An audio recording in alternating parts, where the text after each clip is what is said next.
India کو بہت سخت دن دیکھنے کو ملیں گے۔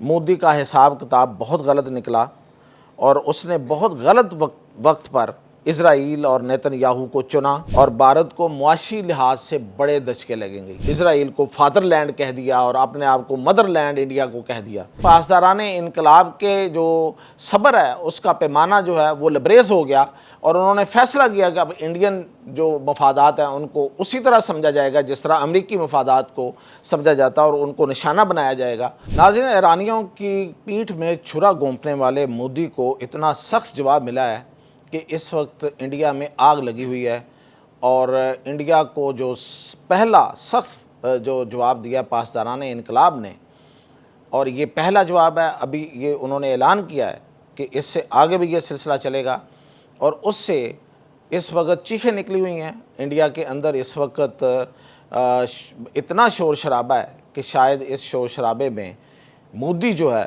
وہ پاگل ہو جائے، کیونکہ اس نے جو سودا کیا تھا وہ گھاٹے کا سودا تھا اور آج اس کو اس کے بھگتنے کے دن ہیں۔ ہوا کیا ہے انڈیا کے ساتھ، اس کی تفصیلات کے ساتھ میاں طاہر۔ تو سب سے پہلے تو میں آپ کو بتاؤں کہ ایک ایرانی پروفیسر ہیں، تہران یونیورسٹی کے پروفیسر محمد، ان کا نام ہے جی محمد مراندی۔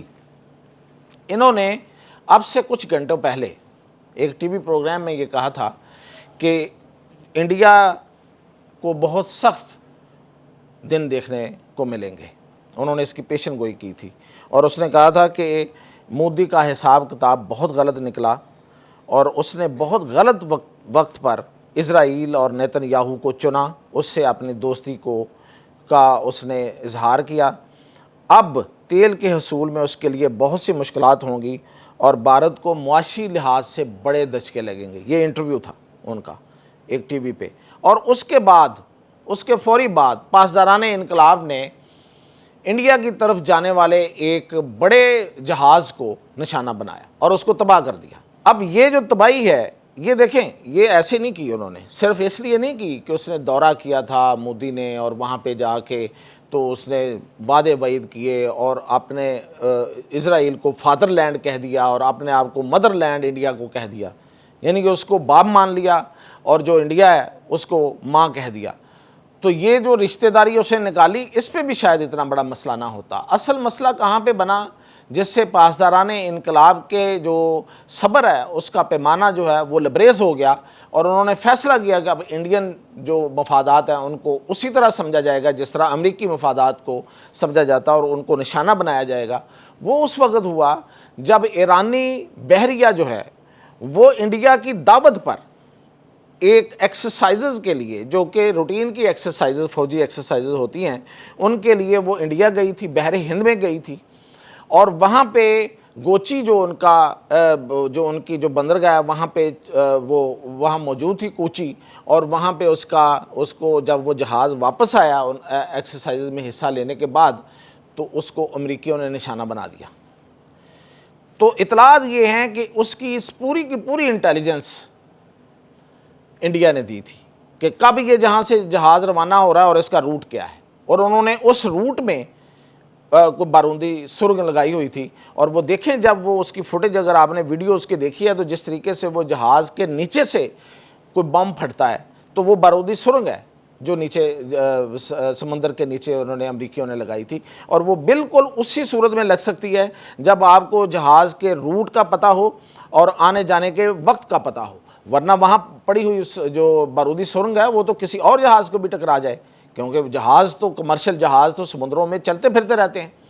تو یہ بالکل ٹائمنگ کے لحاظ سے اور اس کی پوری انٹیلیجنس جو ہے وہ بھارتیوں نے دی، اور پھر اس دھماکے کے بعد جب اس جہاز کی تباہی ہوئی ہے تو اس پر موجود جو عملہ تھا اس کو بچانے کوئی نہیں آیا، انڈیا کی طرف سے کوئی اور اس کو بچانے نہیں آیا۔ وہ وہاں پہ مدد مانگتے رہے اور وہ جو ذرائع ہو سکتے ہیں ان ذرائع سے انہوں نے پکار کی کہ ہمیں بچایا جائے، کوئی بچانے نہیں آیا، اور اگر کوئی آیا تو وہ سری لنکن بحریہ آئی، سری لنکا کی جو نیوی ہے وہ آگے بڑھی، اور اس نے اس وقت وقتی طور پہ جو خبر یہ دی تھی کہ یہ امریکہ اس کو ہٹ نہیں کر سکا، اس کو کچھ اور ہوا ہے، لیکن وہ اس کا اندازہ اس لیے غلط ہوا کہ اس کو واقعی کوئی تارپیڈو نہیں لگا. امریکہ نے کہا نا کہ ہم نے تارپیڈو سے اس کو حملہ کیا. تارپیڈو ایک بام ہوتا ہے جو پانی کے نیچے سے آ کے ہٹ کرتا ہے. اب نیوی کو پتہ ہوتا ہے کہ بھئی کوئی بام آیا کہ نہیں آیا, تو نیوی نے وہ بھی تو ادھر ہی مشقیں کر رہے تھے. سری لنکن نیوی جو ہے ان کا بھی تو بحر ہند, ان کا بھی تو سمندر ہے, ان کے بھی پانی یہی ہیں. تو انہیں پتہ تھا کہ کوئی کسی قسم کا کوئی بام جو ہے وہ تارپیڈو وہاں سے نہیں آیا. تو اصل وجہ یہ تھی, جو کہ پھر بعد میں پتہ چلی, کہ وہ تو بارودی سرنگ تھی جو کہ پہلے سے لگائی جاتی ہے. یہ ایسے ہی ہے جیسے سڑک کنارے بارود لگایا جاتا ہے, کیونکہ گاڑی آئے گی اور وہ اس کو اڑا دے گی. تو وہ ایک ٹائمنگ ہوتی ہے نا کہ اس ٹائم پہ آئے گی, فلاں گاڑی ہوگی, ورنہ کوئی بھی گاڑی آئے گی وہ اڑ جائے گی. تو یہ تھی انٹیلیجنس دی انہوں نے بھارتیوں نے. یہ ثابت ہو گیا کہ یہ بھارتیوں کی شرارت تھی, اور بھارتیوں کی نے جو ایرانی بحریہ کا جہاز ہے نہ صرف اس کو تباہ کروایا بلکہ اس کے عملے کے لوگوں کو شہید بھی کروایا. اس کا بدلہ لیا ہے ایرانی پاسداران نے. اور اس وقت صورتحال یہ ہے, یہ تو خیر یہ بدلہ ہے, لیکن یہ آگے انہوں نے اس کا اعلان کیا ہے کہ کوئی جہاز یہاں سے نہیں گزر سکے گا. یہ تو ایک جہاز کا بدلے کی اپنی جگہ پہ ایک کہانی ہے, لیکن اصل وجہ یہ ہے, اس کا جو اصل جو امپیکٹ ہے اور جو بہت برا اثر ہے وہ یہ ہے کہ اب اس بحیرہ عرب سے کوئی جہاز بحیرہ ہند میں داخل نہیں ہوگا جو انڈین ہوگا. اس کو نشانہ بنایا جائے گا. یہ پاسداران انقلاب نے اعلان کیا ہے. اور انڈیا میں اس وقت صورتحال یہ ہے کہ انڈیا میں لمبی لمبی لائنیں لگی ہوئی ہیں گیس کے لیے اور پیٹرول کے لیے, اور وہاں پیٹرول جو ہے وہ شوٹ کر رہی ہے اس کی قیمتیں. اب مودی کو آئے گا مزہ اس نیتن یاہو سے دوستی لگانے کا, چونکہ دونوں اندر سے ایک جیسے ہیں نا, قصاب ہیں. وہ بھی, یہ بھی مسلمانوں کا قاتل ہے, وہ بھی مسلمانوں کا قاتل ہے. تو یہ ان کا اصل میں ان کا ڈی این اے ایک ہے. تو یہ ڈی این اے تو ایک ہو گیا, لیکن اب انہوں نے جو ڈی این اے ان کا نکالنا ہے پاسداران نے, اب یہ دیکھیں گے کہ ان کے ساتھ کیا ہوتا ہے. اور پھر یہ کہ دوسری طرف آپ دیکھیں, پلڑے ترازو کے دونوں پلڑے دیکھنے چاہیے نا, ایک طرف انڈیا اور دوسری طرف پاکستان.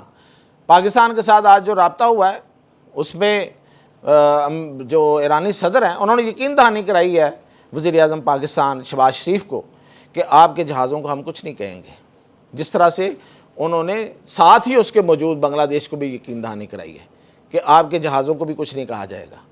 تو یہ بھگتنا پڑے گا آپ مودی کو کہ ایک طرف مسلمان, پھر اگر تم یہود و ہنود کا اکٹھ ہے تو پھر مسلمانوں کا بھی اکٹھ ہے کہ پھر تم جاؤ اسرائیل سے لو جا کے جو لے سکتے ہو, ہم اپنے پاکستان کو اور اپنے بنگلہ دیش کو تیل کی سپلائی بھی جاری رکھیں گے اور تمہیں بھی ٹھوکیں گے.